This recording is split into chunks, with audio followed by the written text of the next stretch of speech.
Hello and welcome to Season 2 of the PL Pyramid. Against my own better judgment, I've decided to provide a bit of audio to the videos this year. Certainly not commentary, nobody needs that. But a bit of context, especially as we're entering a season where 4 people have been promoted to League 1 from our starting point in League 2. A couple relegated to the National League Prem, and they've been joined by 4 newcomers who have drafted and wheeled and dealed their way, hopefully into contention, but realistically might need a bit of time to catch up. Obviously, with the new composition of everyone in those different leagues, we're going to see different teams that we hadn't last year, because it was all just the 28 of us against each other last year. So I'm going to just delve right in, and then, like I say, it's definitely not going to be commentary, but hopefully as the games progress, I can sort of discuss the summers that each of the drafters has had and how they're looking for last year in relation to their inaugural season last year. I have no idea where it's going to take us first. As ever, I'm a bit at the mercy of FM, but it has actually taken us where I wanted to, which was League 1, with last year's champions Foyverton, run by Jamie Foyster. Despite actually winning the league, he's been pretty active ever since then, drafted quite a bit over the summer, and was the most active player in the waiver wire this week, so he obviously wasn't completely happy, but it was the same approach that got him promoted in the first place, at a canter, so who can blame him? Up against Coventry B, so these are the kind of teams that we wouldn't have come across with the kind of players that I created that we also haven't come across yet, the likes of Mickey Quinn popping up out of nowhere. In terms of Foyverton though, it looks pretty much the same team he had at the back end of last year. Like I say, I'm not going to be just constantly rabbiting on, but a bit of context when it's needed. Foyverton, one of the 4 teams that were promoted last year, that in theory, if I've created this correctly and if we've drafted right, should just shoot up the league from this point on. But you never know, Coventry B might have other things in mind. I have no idea who's managing Coventry B now. They started off with Ron Atkinson, who then proceeded to get sacked twice in the same season.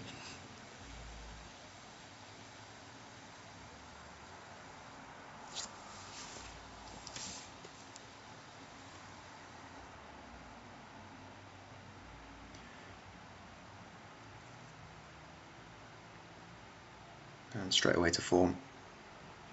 Be interesting to see if these are all walkovers when we play non-drafted teams.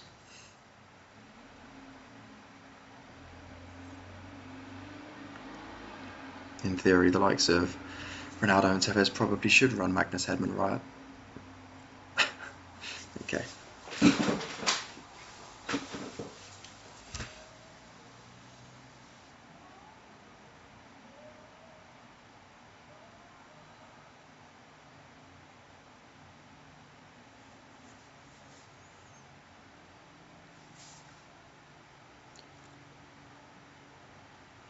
Despite winning the league last year, actually Foyverton, I did check before, isn't the favourite to win League 1. He's second favourite behind Thomas Keeble's Thomarse, who only finished 3rd and only got promoted on the last day.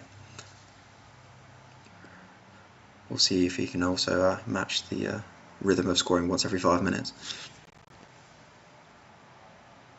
So each week there'll be, if everyone's playing, there'll be 5 live games a week now, up from 3 last year because we are a bit more spread, and there's 28 instead of 24 of us. As a sort of rough rule of thumb, that'll be 1 from League 1, 3 from League 2, where 18 of us still are, and 1 from the National League Prem. Especially in the early days, it'd be good to sort of introduce each of those new teams as well.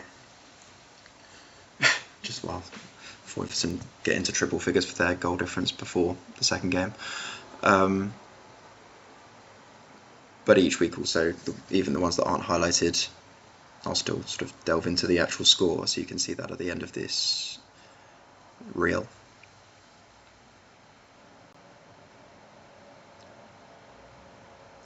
Usually the games take about 5 minutes, but that was last year. If a goal goes in every few seconds with replays as well, then obviously it could end up being quite a long highlights reel.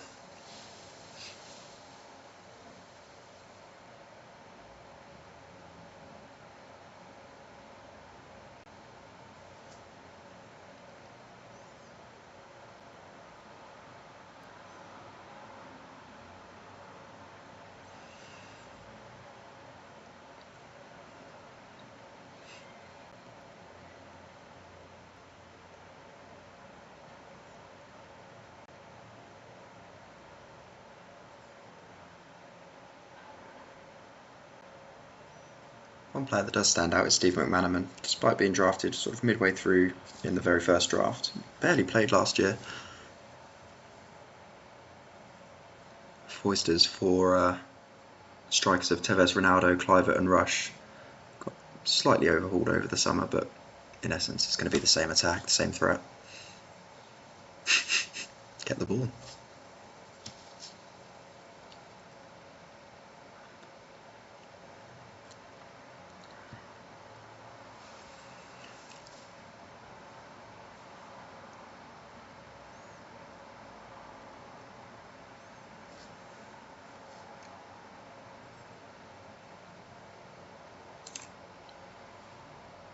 Realised the actual speed of these games might be set at the sort of cup final playoff speed we set at the end of last year.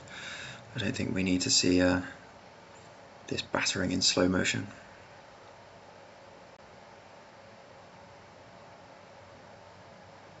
Poor Kenny Sampson deserves better than this.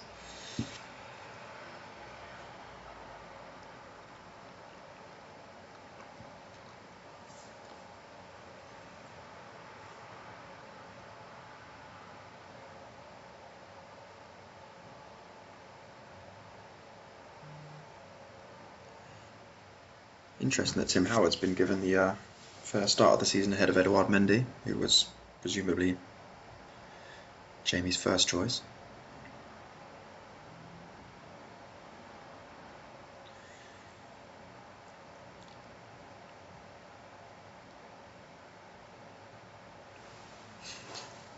Magnus Hedman, on the other hand, wishes he just wasn't here at all.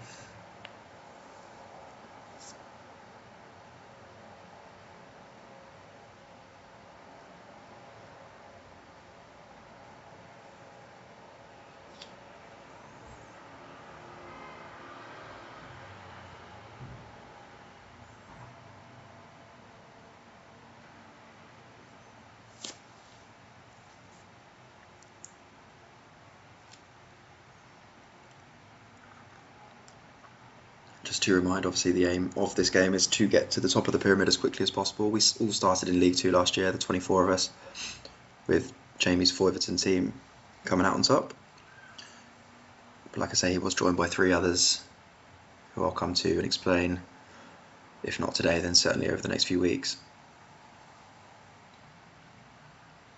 So they've already got a season's head start, and in theory you'd think they would get to the Premier League in consecutive seasons, but you never know, because the AI teams will have been signing players from abroad. I've not intervened with any of that. Coventry B obviously haven't. They've left themselves very much as they were. But there will be teams there that have delved into the transfer market and actually look to improve. But actually the Coventry B team is pretty much as I created it initially. Not that it's done them any good whatsoever.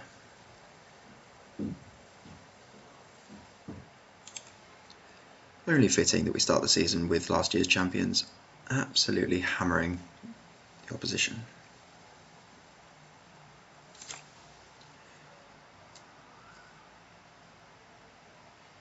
And straight away taken to a game that I really wish I hadn't highlighted in retrospect, because it's me.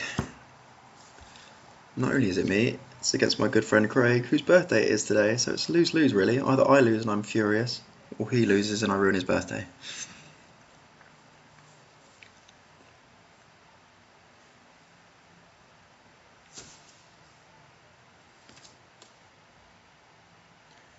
Quick glance there at the League 2, where 18 of us do still remain, joined by obviously the 4 teams that got relegated from League 1, AI teams, and 2 that came up from the National League Prem. Again, we'll see a lot more of those than we did last year. A couple of debutants, no, just the one debutant for me, and Christopher Ayer, who I picked up in the recent waiver wire. Bobby Robson still running my 4-4-2.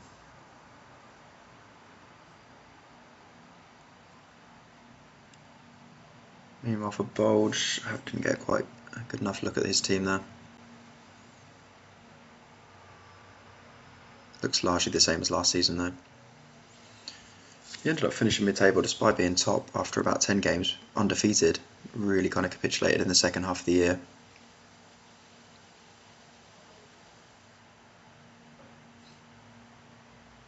Brexit FC defence of Gary Neville, John Stones, Gareth Southgate and Ashley Cole.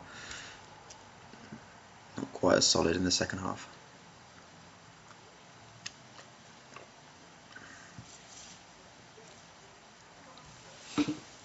You might find that I only refer to one of my strikers for at least the next few weeks. Owen and Rat.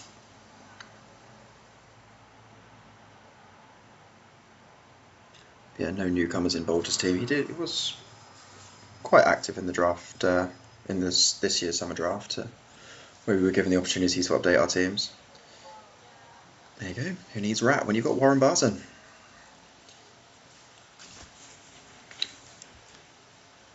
Happy birthday.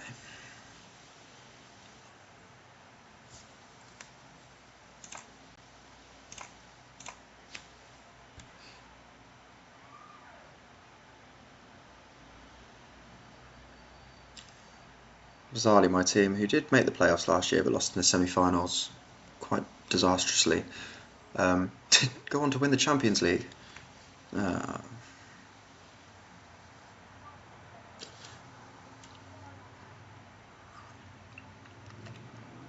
Just let that tumbleweed fly through. Actually, I think I made the speed too fast.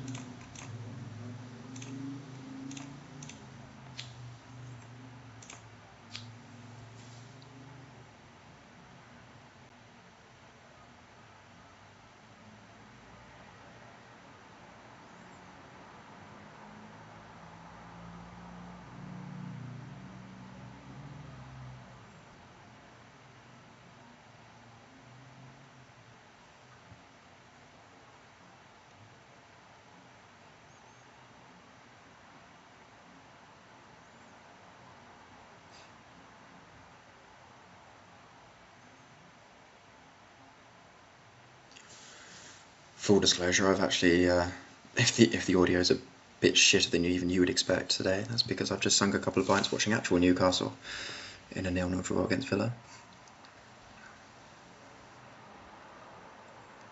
Turns out, fantasy football's far more enjoyable.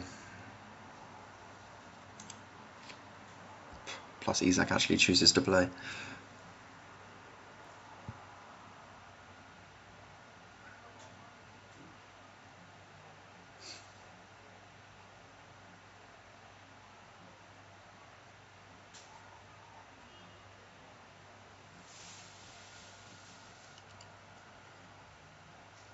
Both Craig and I plumped for ex-Liverpool first draft picks last season at the very end, the very beginning of all this.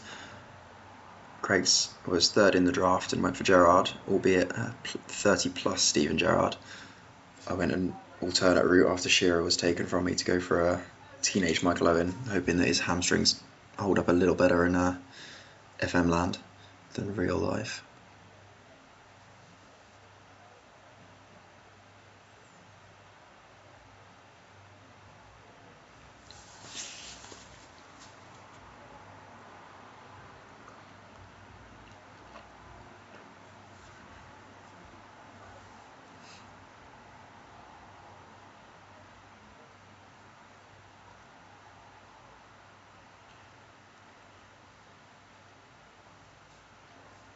Hopefully a good ovation for Joelinton coming on there, having scored the Champions League final winner against PSG only a couple of months ago.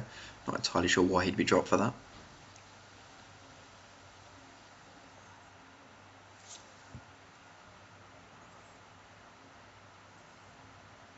To be honest, in this we're not really paying too much attention to the European campaigns until more of us are at Premier League level. I was only in there because we started this on the 23-24 FM. And then went on to win it, with actually another one of our drafters winning the Europa League as well. But no, I will take that as a start. Sorry, Craig.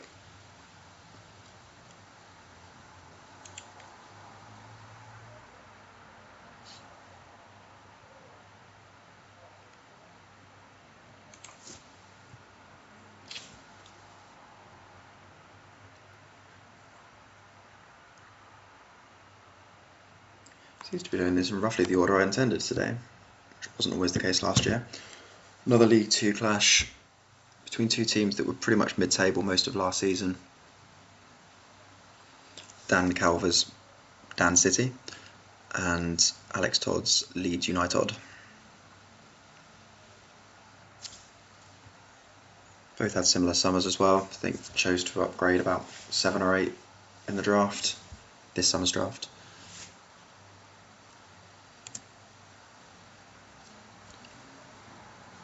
And having said that, both seem to be lining up again with pretty much the intended 11s they would have picked in the very first draft in 18 months ago, 2 years ago even.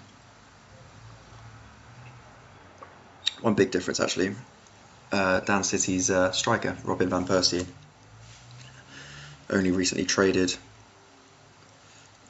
with a Man United fan who clearly has better memories of Andy Cole than Robin van Persie, so agreed to that trade. Might feel that Dan's come up a bit better in that.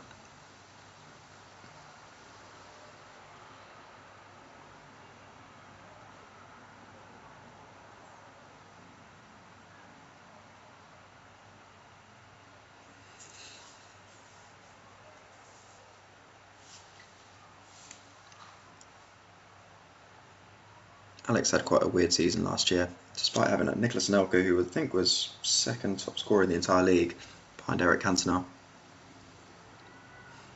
At one point he actually looked relegation threatened. It's not the best start this season either.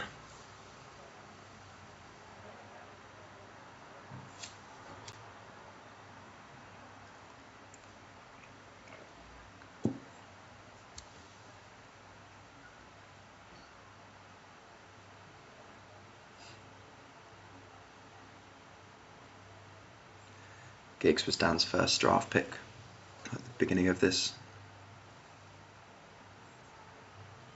Probably not anticipating at that point that he'd end up putting Ryan Giggs in a sky blue shirt of Man City.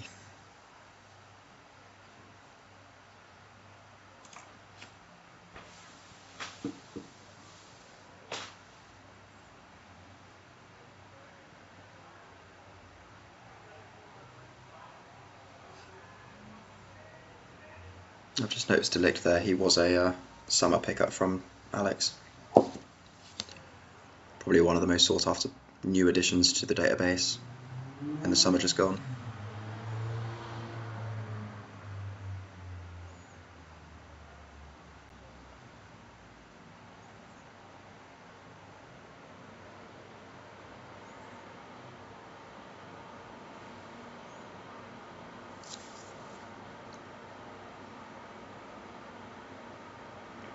Nice assist from Ramirez there, who actually Dan's been putting forward for transfer all week. So behind the scenes people can trade, sign, we've got sort of dedicated budgets that each of us have been sort of eating into or leaving alone over the past year. So people can do deals between each other.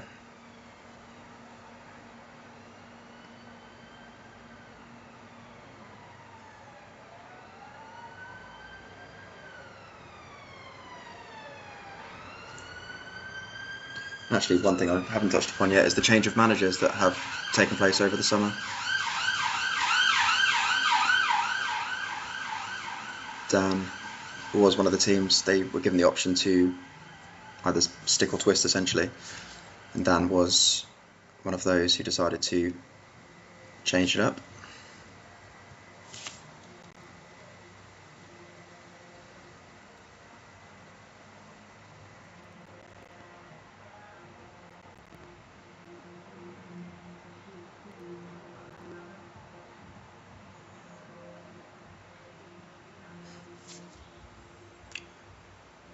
And Boomer was his first draft pick of this summer as well, given a bit of an upgrade following his decent season with Brentford last year. I think he was pretty sought after.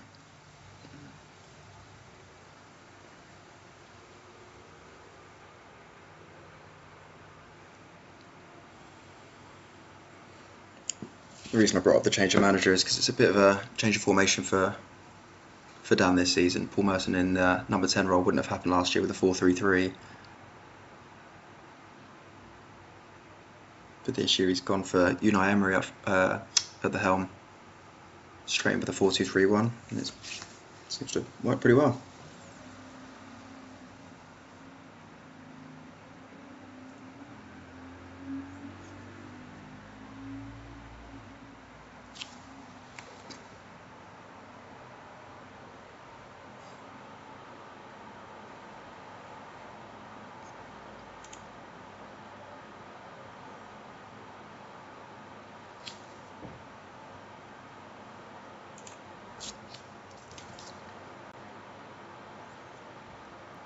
And the final League Two game of this week, live one anyway, we'll go through the scores afterwards.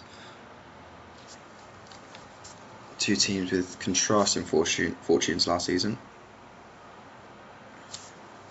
Louis was just short of making the playoffs, finished 8th, but did win, it was the Carabao Cup, or was it the EFL trophy? Kind of much for muchness, I think it was the Carabao. And actually, I think it was that cup run that didn't do him a lot of favours in the league. Tom Wall, on the other hand, his entire Man United built team was fighting against relegation for a lot of last year, sort of steered clear in the final month. He has changed his tactics slightly with the summer draft, and that's kind of reflected in Tyrone Ming sneaking in at left back there. Louis, the Sky Lews, exclusively occupied by players that he took in the very first draft.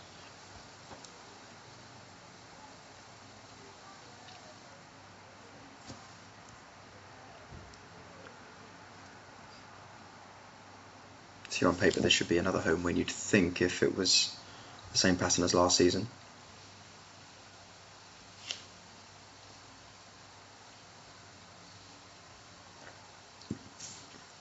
See if David Seaman's recovered from being dropped from the Euros in the England team. Joe Hart was picked ahead of him in the reimagining of the 2024 Euros. And that was the drab first half there as well.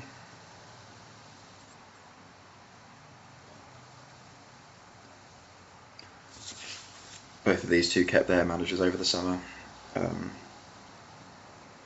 Louis still got De Zerbi, and Tom Wall has kept Ten Hag in the Premier League reckoning.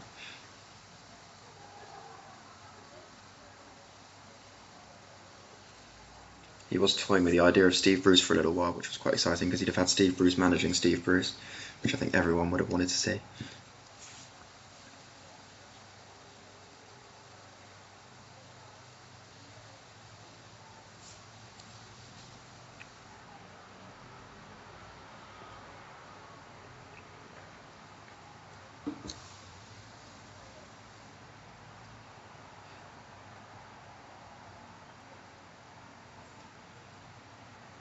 So I think Louis, if I have remembered right, and it was the Carabao Cup he won, he'll join, I think, 2 or 3 others. Me, obviously, for winning the Champions League, Matt Warrington for winning the Europa League, still having to play European football this year.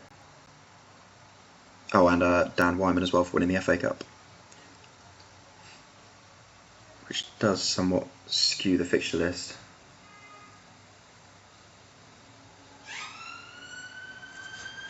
Probably against the run of play. But Aguero, again, top 5 goal scorer last year.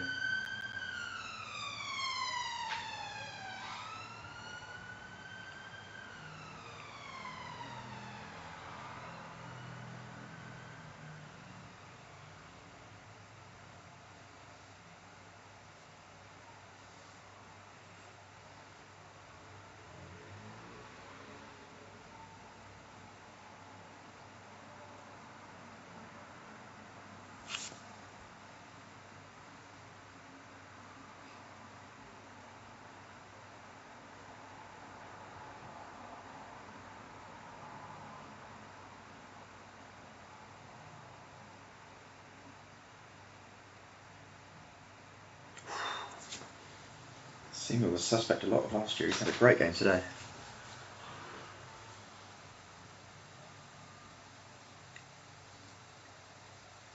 One of the favourites for this year's League Two title. It's one ugly, but one.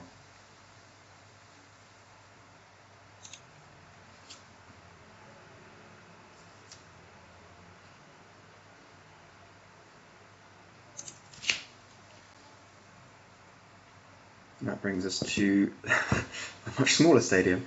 So this is the National League Prem, as I've sort of renamed it.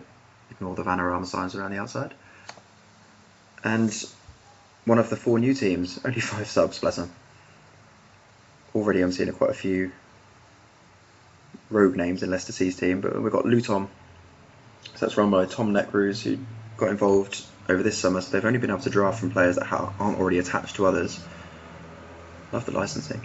So, in theory, a whole season behind, should be 600 players behind in terms of quality. But, it's not a bad team still, and a few of those did belong to other drafters last year who then released them over the summer. As is the manager. Tom elected Mancini, who had been released by Marshyside, having relegated them. So either way, Mancini was destined for National League Prem this year. Interesting to see how they get on. In theory, they should still wipe the floor with these AI teams, sort of filled with, genuine Premier League players from yesteryear across the pyramid. But you'd think of the bottom rung of players.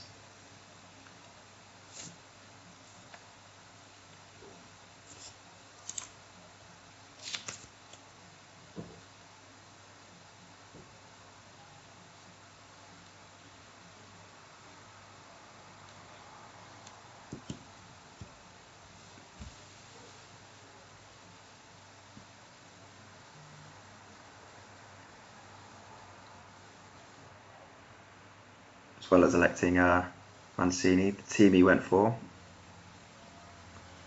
was Luton in the end. And that's the first goal of the LuTom era.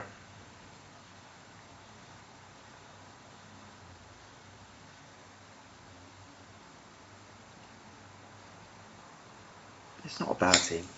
Even if you're 600 players behind, if you're still getting Uwe Rosler up front. The depth of the database in general should hopefully give them a fighting chance this year to fight the 2 that got relegated for promotion. You'd still make those 2 favourites because they have still got the likes of Van Nistelrooy and David Beckham actually fighting at that top end, but you never know.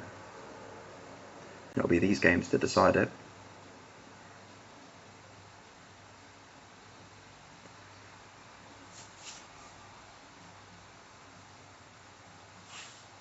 Nice to see Tom Lockyer still getting a game though. So you inherit any undrafted players from the team you select, of which there were plenty from Luton because, funnily enough, they weren't really drafted by anybody else.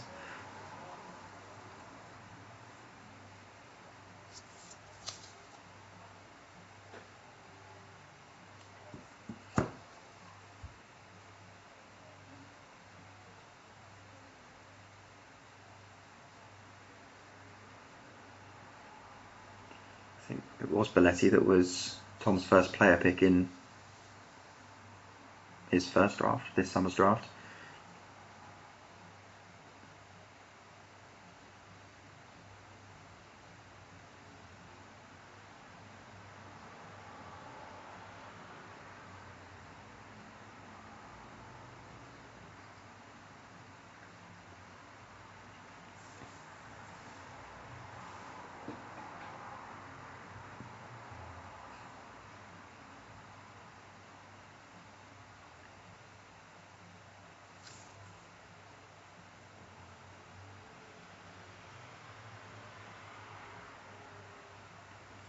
Despite missing an absolute glut of chances, a first win in the PL Pyramid for Tom.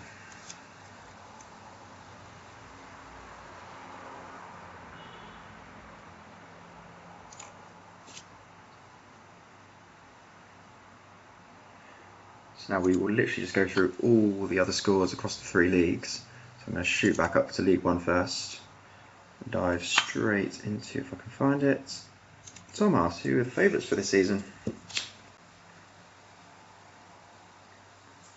Solid start, 3-0 away at Middlesbrough B, which is a very exciting team. In default terms, a lot of their players have obviously been drafted now. Like Gaza, Rochenbach, Reisiger, Mendieta, all could have been playing for them at least. LuTom, who is the most committed person to this whole league, probably more so than me even, and I created the thing, getting rewards for his efforts.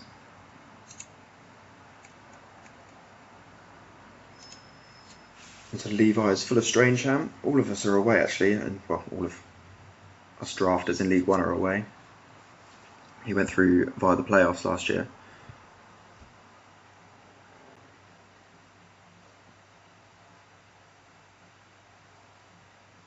An equally solid start.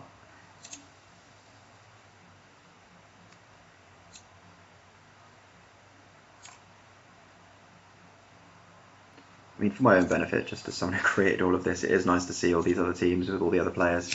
I'm quite enjoying the idea of seeing more of these rogue Barclaysmen as we go along. And the fourth one, Ellister, who media prediction third for this year, having finished second last year. Eric Cantona picking up where he left off as the Golden Boot winner. Sir Alex sticking to his 4-4-2 as successfully as you'd expect.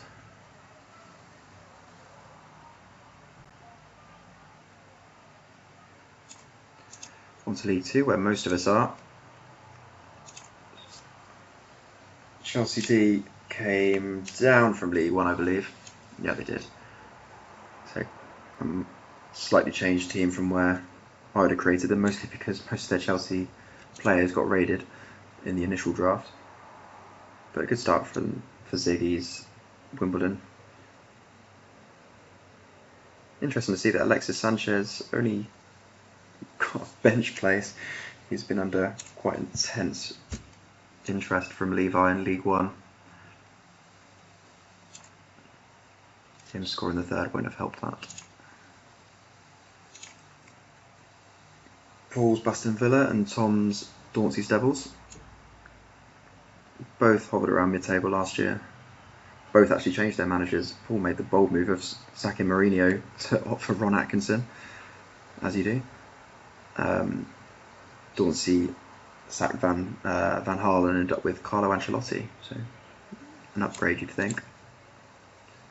First look at the idea of a 4-4-2 for Paul though.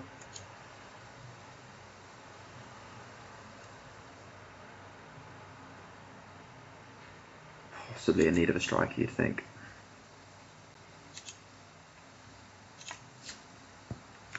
Interesting result here. So Brighton B won the National League Prem to come up. You know, it's a decent side, but a lot of sort of Brighton's current cohort really. But Chesh lost in the playoff final last year and has failed to see off a group of undrafted players essentially.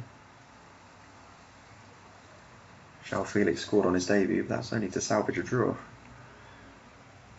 So they're not going to be completely uncompetitive. Connor and Ned, so Connorwich and Arsened, they both struggled most of last season.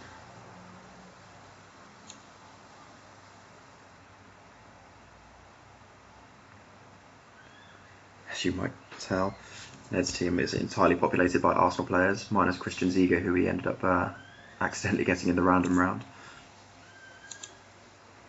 Connor's dream of seeing Shearer and Fowler up front together has at least happened.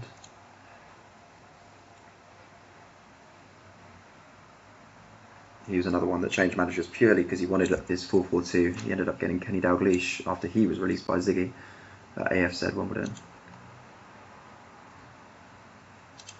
Harry didn't make the same mistake as Chesh's lads. So West Brom B would have come down, I believe, from League One. Some fun names, but you'd expect most of us to see them off. Arsene Wenger still sticking with a 3-5-2, just 3-4-3, despite me not really remembering that the way Arsenal used to play.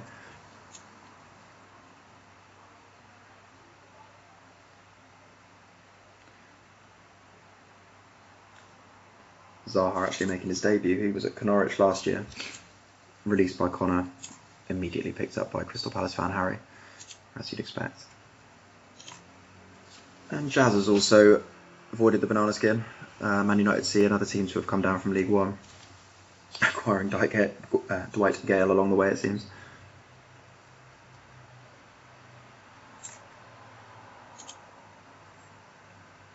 So Jazz was first in the draft last year, immediately went for Thierry Henry, and that Thierry Henry was often dropped/rested for a lot of last year under Pellegrini. It wasn't quite enough to give Pellegrini the sack.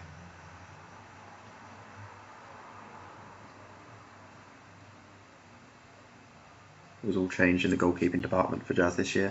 Both Dudek and Butland, new arrivals. Won't bother with Sheffield Wednesday B against Barnsley, although up the Gerald Seaborn. And then finally, good win for Lawrence's White Hart Chamberlain against Matt's Warringham.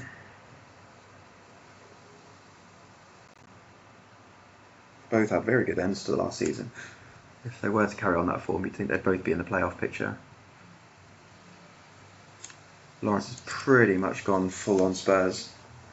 Despite that, very un-Spursy performance. Actually winning in a tight match.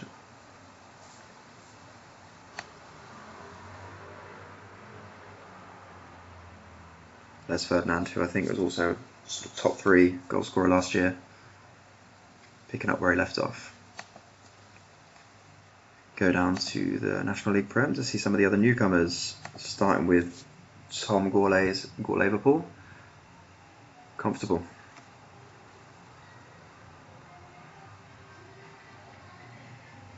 So Charlton 24 would have started in the National League South. So essentially they are the Charlton team from 2024. Just needed to populate those lower leagues. And some had to be promoted to disrupt the beautiful nostalgia.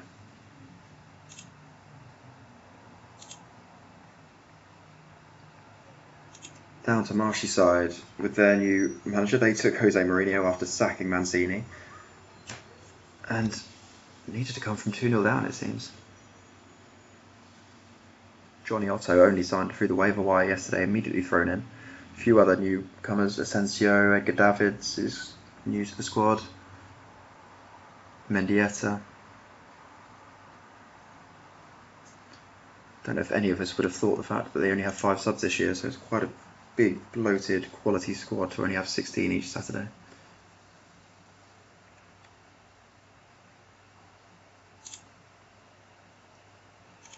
And another win for one of the newcomers. So it's just Craig Daniels not in Giant Forest. Picking up Vialli and Morientes in a front 2, both who played for other drafters last year and were released over the summer. Craig, despite being a Norwich fan, went for Nottingham Forest early and then immediately got in Brian Clough to manage, which is very enjoyable.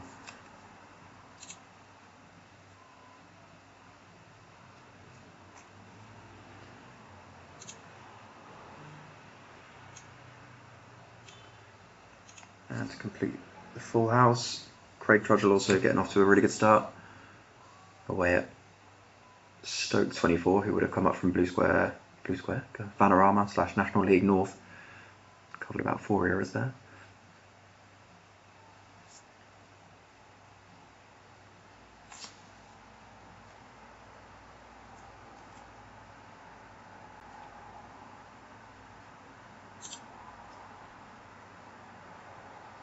And finally,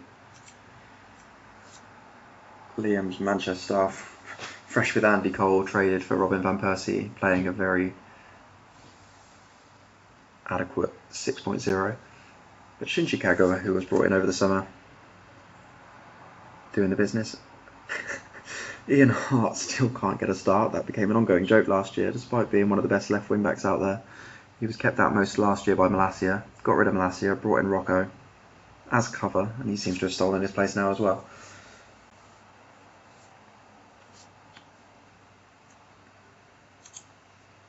So, I'm going to go into the league tables now. Early doors, but first, second, third, and fifth for the 4 of us that are in League One.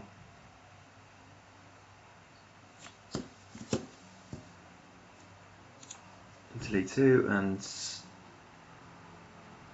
that's how I lined up.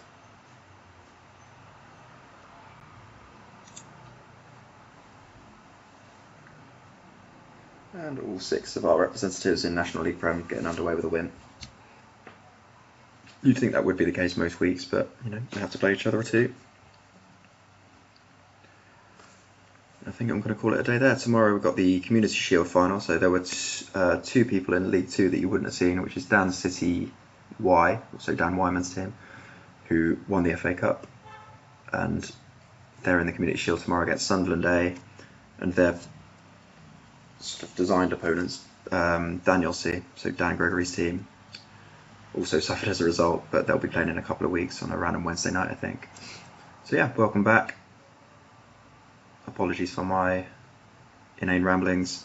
I won't do it every week, but good to get a bit of context in the early part of the season. Cheers.